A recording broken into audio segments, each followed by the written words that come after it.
Hello students, this is the third part of the video lecture series on the last lesson by Alphonse Daudet.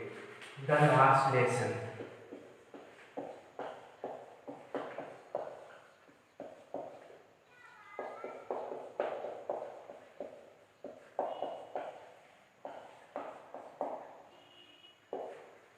So,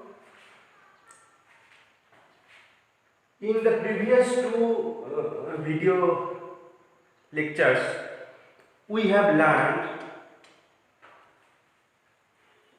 about how France on his way to school sees some changes, sees some noticeable changes marking a period of transition. And what sort of transition? A transition or a taking over of the rule from the French government to the Prussian government, pertaining to the regions of Alsace and Lorraine. Now, in the second part, we have learned how everybody um, almost every citizens of the districts of Alsace and Lorraine participated or attended M. Hamel's class as a form of tribute to him, and the students also attended his class, and they started listening to M. Hamel's lessons, French lessons, with full attention, with undivided attention. Now,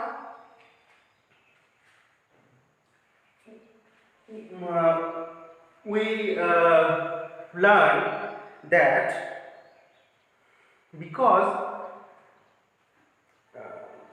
on the last day everybody paid attention to the M. Hamel's lectures, so the French lessons seem to be very easy today, and the writer gives vent to France's mind. The writer gives us a piece of France's mind through these lines. Now, in the third part, we shall um, wind up our discussion of the last lesson.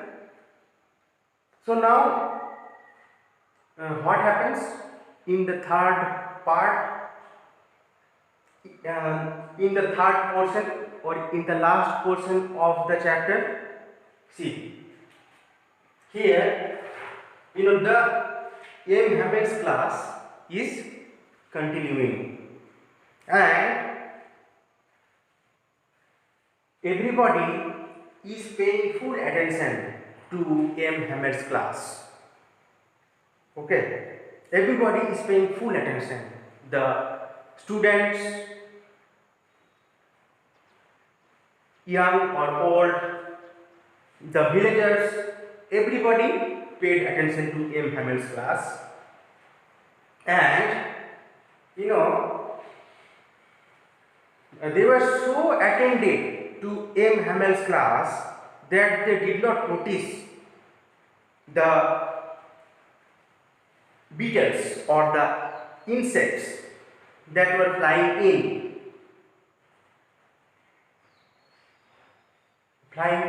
into the class. and the only sound in that French class was the sound emanating from the scratching of paper. So the only sound in the class is the sound of uh, the scratching of pens on the paper. Okay, so see the quantum of their attention, see the degree of their attention. Okay, now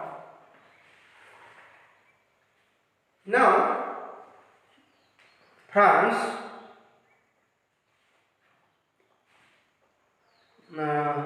while the class is going on, France notices the pigeons cooing in the ceiling. The cooing of pigeons.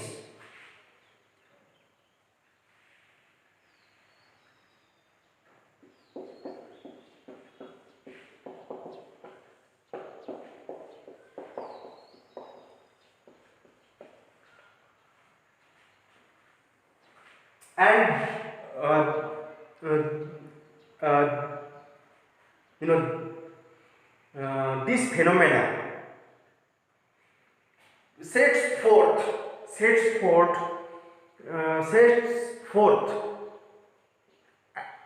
another stream of thoughts upon inside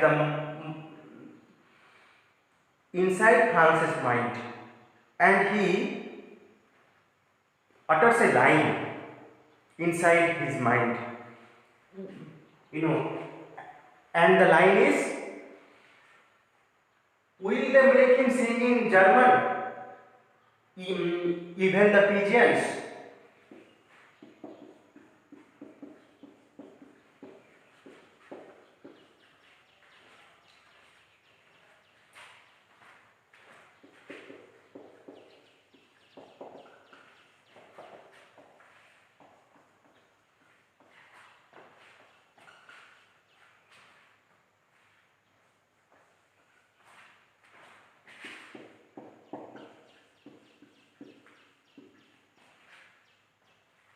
See, this line has a very deep meaning, and it is an example of sarcasm.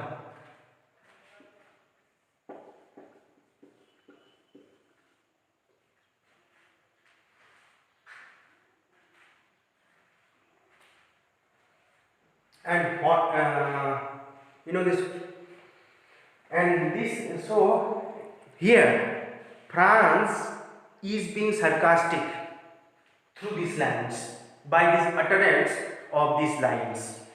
Will they make them sing in German, even the pigeons?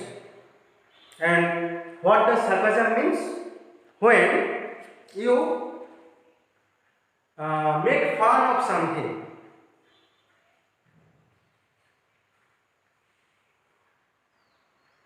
by remarking something funny,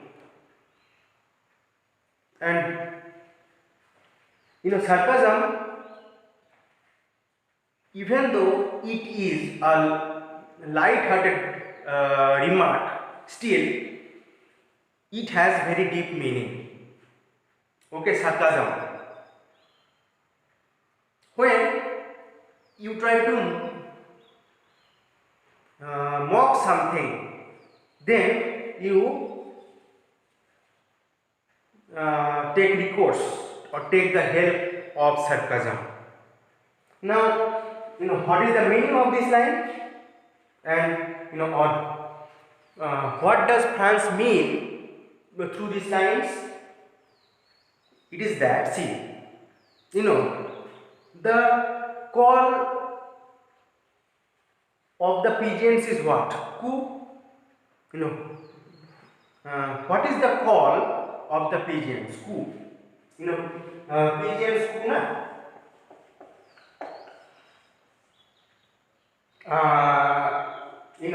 Then to give you another example, the call of the dogs is barking. Bark. Dogs bark. Or this elephants trumpet.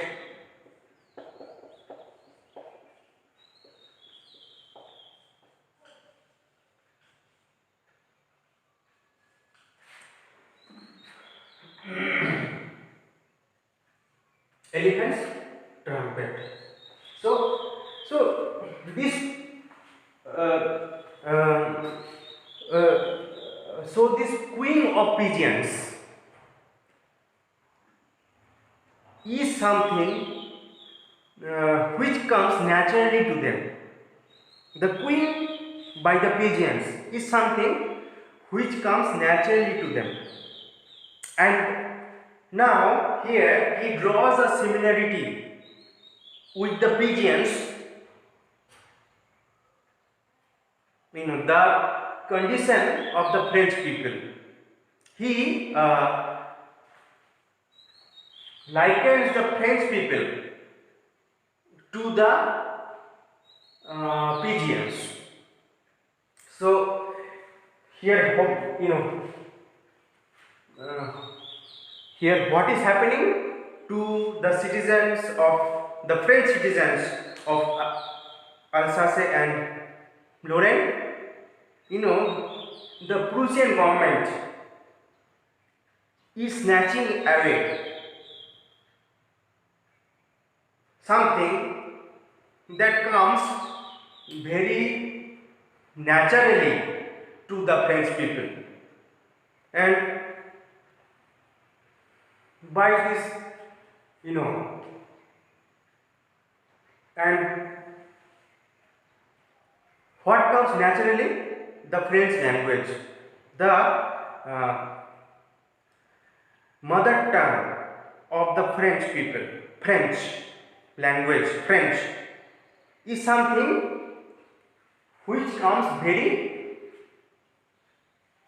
naturally to them, to the French people. Now, if you force them to give up or discard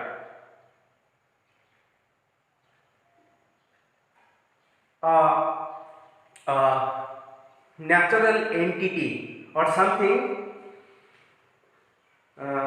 which is associated with them naturally, and you try to impose something artificial upon those people. And by artificiality, I mean the speaking of the German language.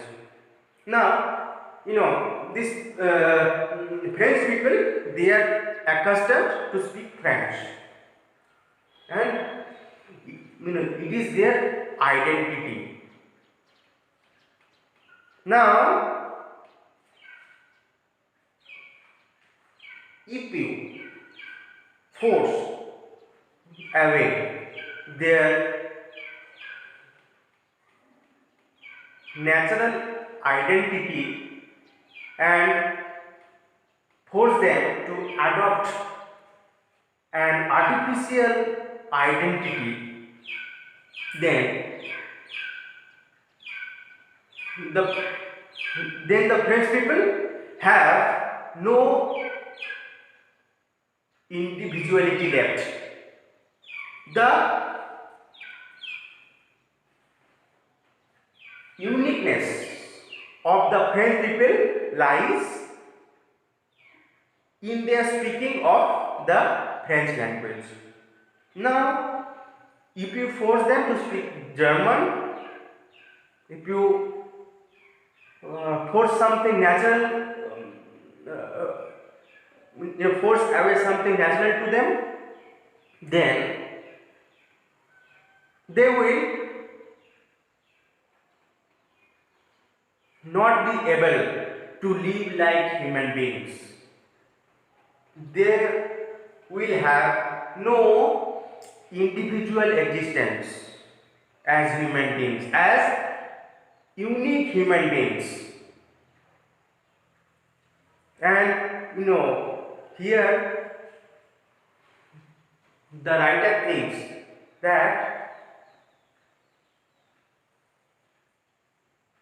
human beings cannot live adopting an artificial lifestyle. Okay. So, and if you force them to adopt an artificial lifestyle, or if you force them to speak German every time, forgetting their mother language, their native tongue, then they will have a bestial existence and animal-like existence. They will have no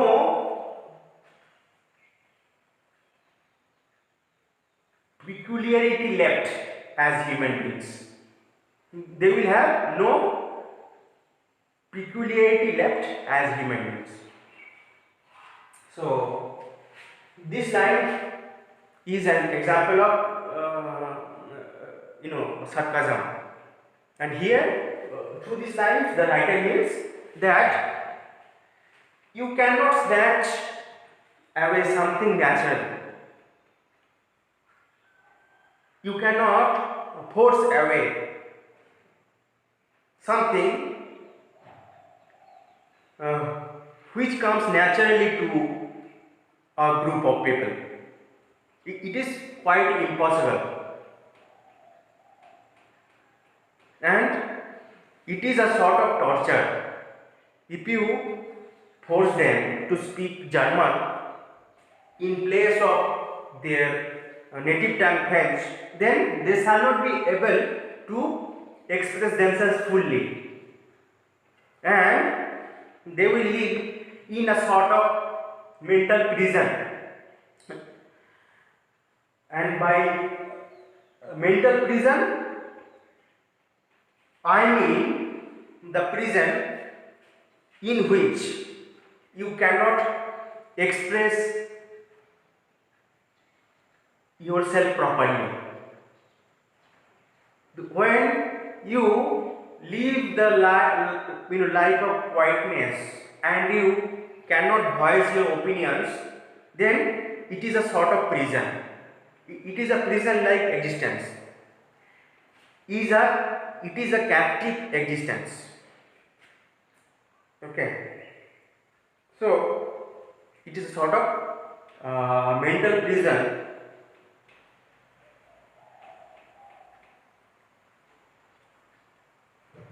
to make the people speak.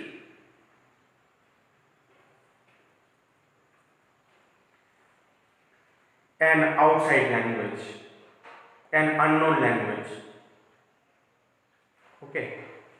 Now next, then we come to know that M. Hamel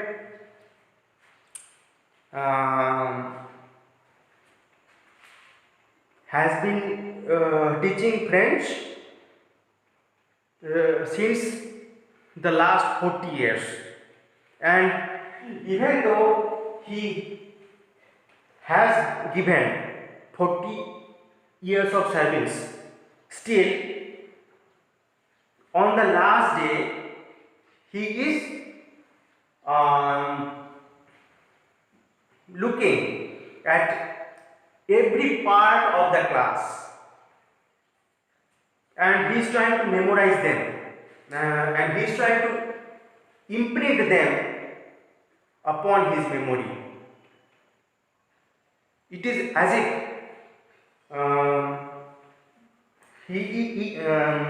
it is as if he is thirsty for the sights and smell, the thirsty for the familiar sights and smells of the classroom. And even though he has taught for 40 years, still he thinks that he has not taken in enough. Now on the last day, he is trying to photocopy everything in his mind. And he is trying to make a photographic replication of every beat of the class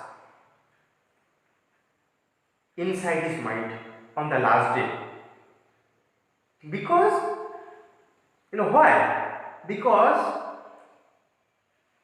it is his last day of teaching French, and from tomorrow onwards, some other teacher shall come to the class, and he is not welcome to the class anymore.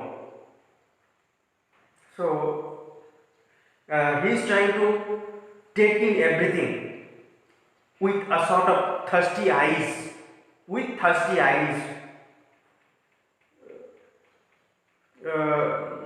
so that he shall be able to cherish those memories until his death. Okay.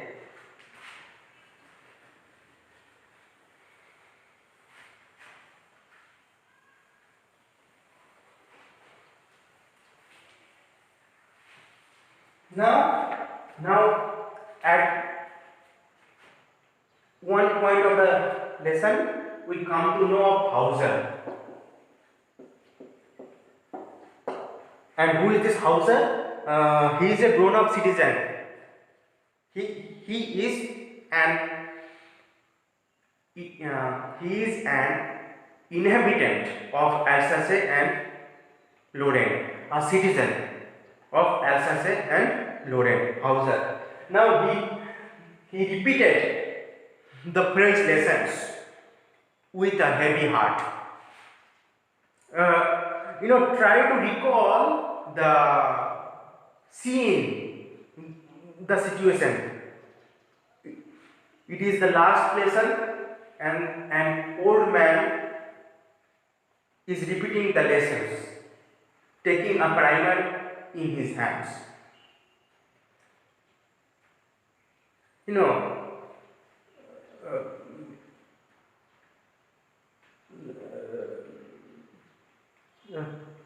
Please take into account the poignancy of the scene. It is a moving scene. It is a poignant scene.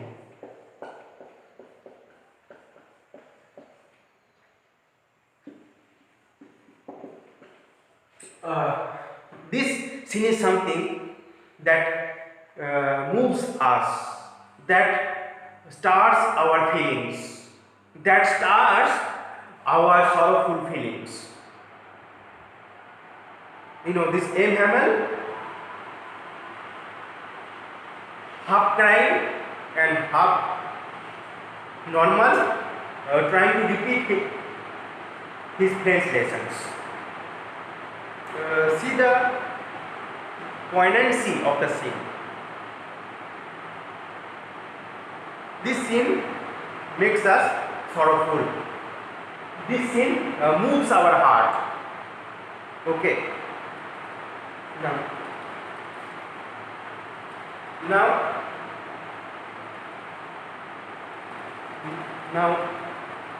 we come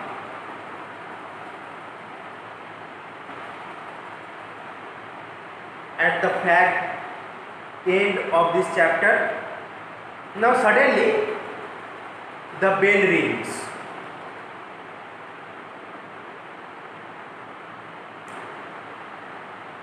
And this bell marks a time of change, a period of transition, a period of taking over, a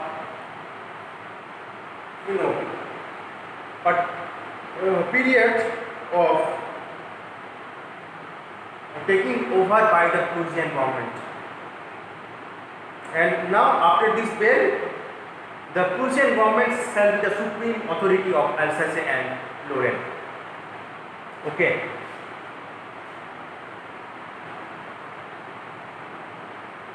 Now this bell rings, and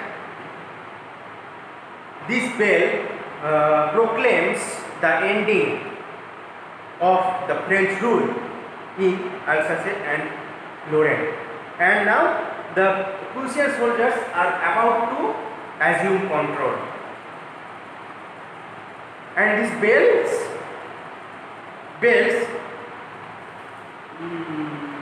no. What sort of bells? This bell marks a prayer.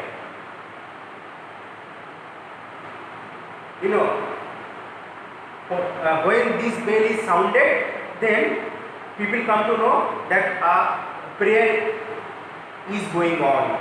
And what is the name of that prayer? Angelus.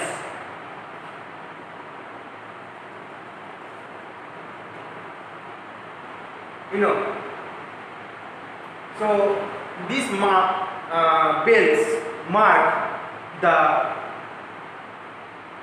utterance of this prayer, Angelus. And what is this Angelus? It is a Roman Catholic prayer. It is a Roman Catholic prayer.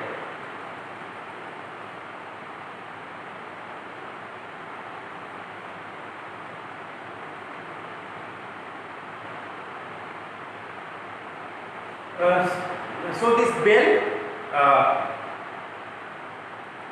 marking the Angelus announces the setting in of a new period, of a new rule, the setting in, the starting of a new era in the districts of Alsace and Lorraine. Now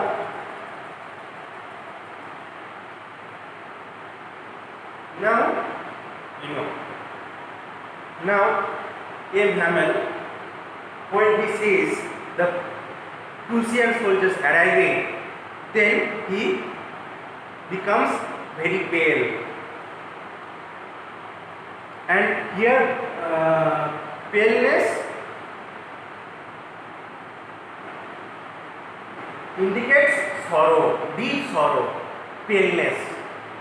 When he sees the Prussian soldiers the Prussian soldiers arriving, then his mind is filled with sorrow that he shall not be able to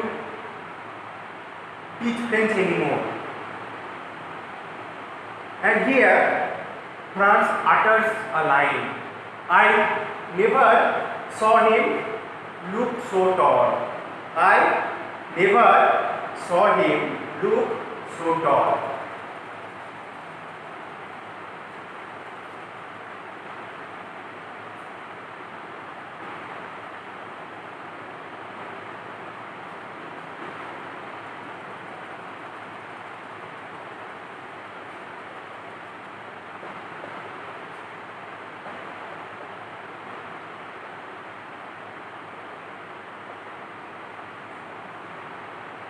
See,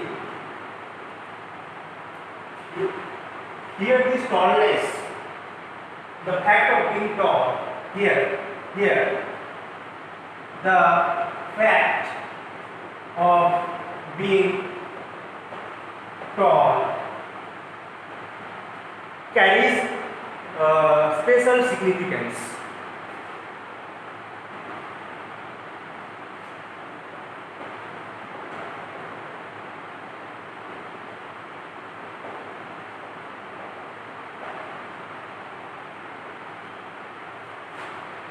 Here tallness indicates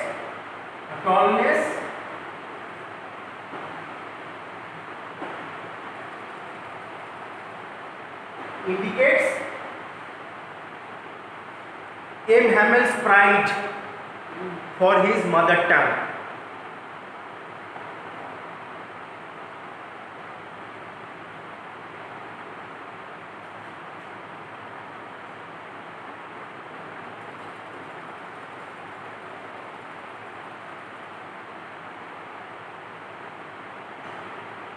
So here, when M. Hamel stood up, he stood up because of his pride for his mother tongue. He stood up because he is never ashamed to utter his mother tongue, and he is proud to speak his mother tongue and to teach his mother tongue. Tallness indicates this, and another meaning, tallness. See, M. Hamel is like a father figure to the citizens of Alsace and Lorraine. So, first is, one is pride, second is projection of a father figure.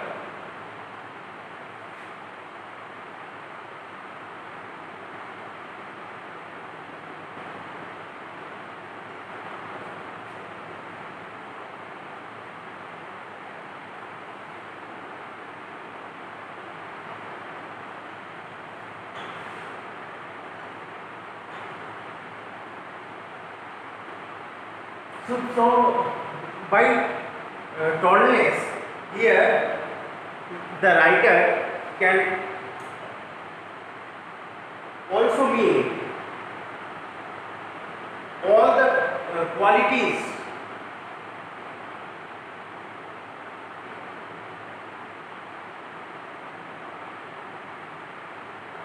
hidden within M. Hamel, or all the leadership qualities or the potential of M. Hamel to be a leader. So this tallness indicates the tallness of M. Hamel says a different story. It means that M. Hamel played the role of a leader that day, played the role of a leader, and leader of whom? The citizens of Alsace and Lorraine. And and M. Hamel in a way represents the citizens of Alsace and Lorraine. He is like a father figure to them. He is a father figure to them. And he is their leader, their worthy leader, and he has all those qualities to represent his people. So this tallness indicates also his leadership abilities.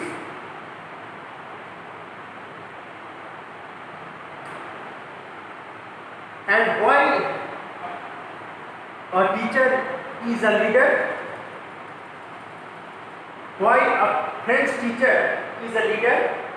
Because that a French teacher has full knowledge of his language.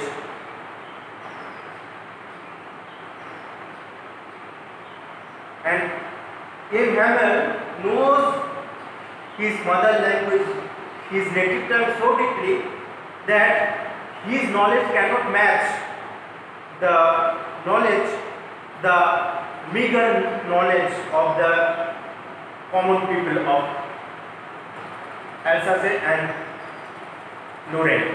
And he becomes a leader to them owing to his knowledge of French.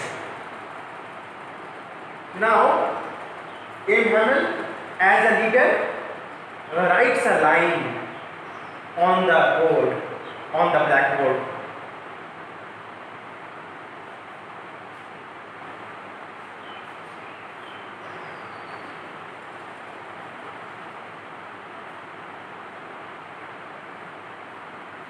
In Hamel writes a line, Highway la France, meaning long live France. See this writing of this line upon the face of the Prussian soldiers.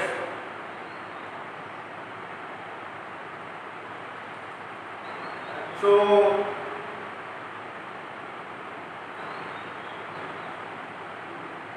when the this Prussian rule has started, he wrote this line. So this writing of this line, now a change has come in. Now it is the rule of the Prussian government. Now he writes this line, and this writing of this line is itself a form of courage on the part of M. Hamel. And this writing of this line is M. Hamel's last feeble attempt of protest against the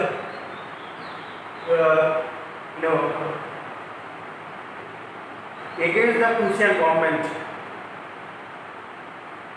or the policies of the Prussian government.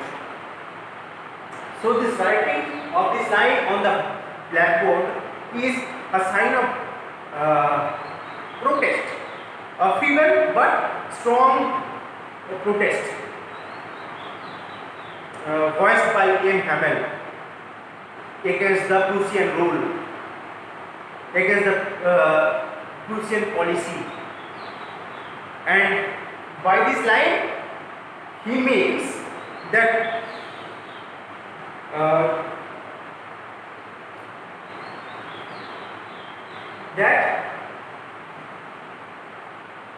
even though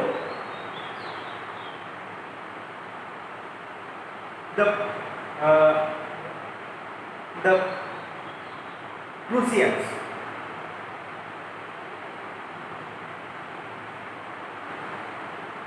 have forced the citizens, the French citizens of Alsace and Lorraine to obey the Prussian government, and even the Prussian, and although the Prussian government has forced the citizens of Alsace and Lorraine to speak German, still they will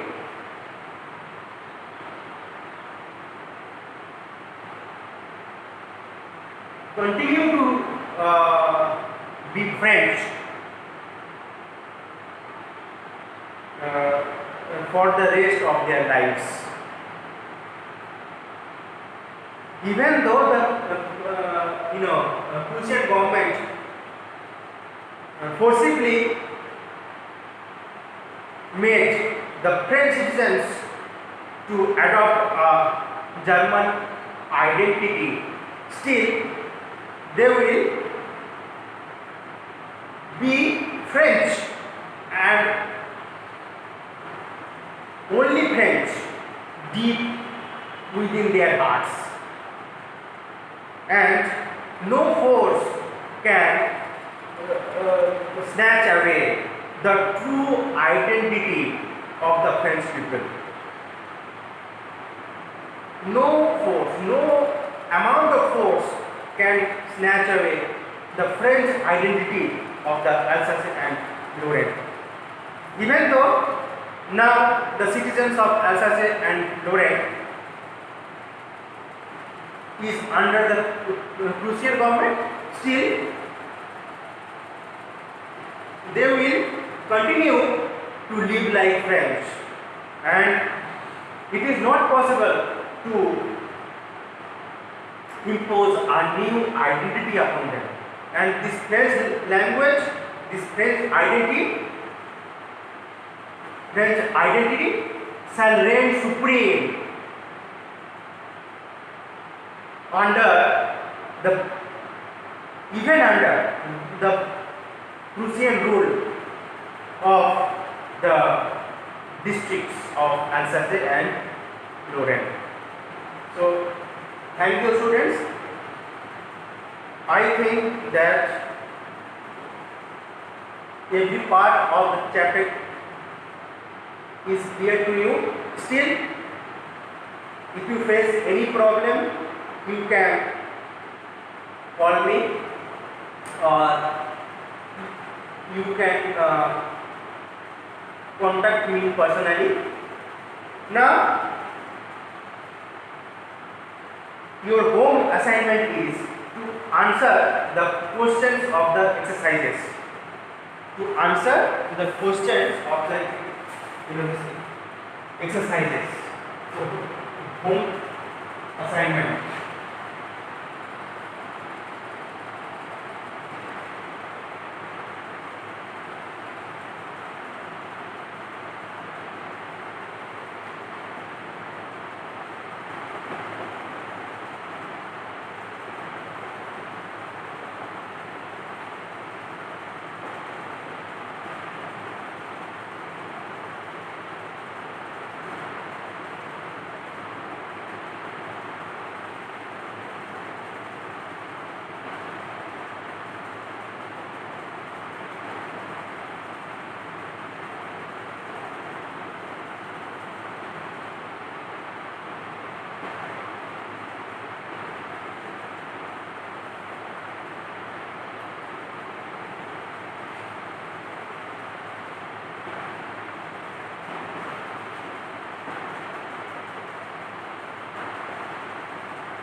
Thank you, students.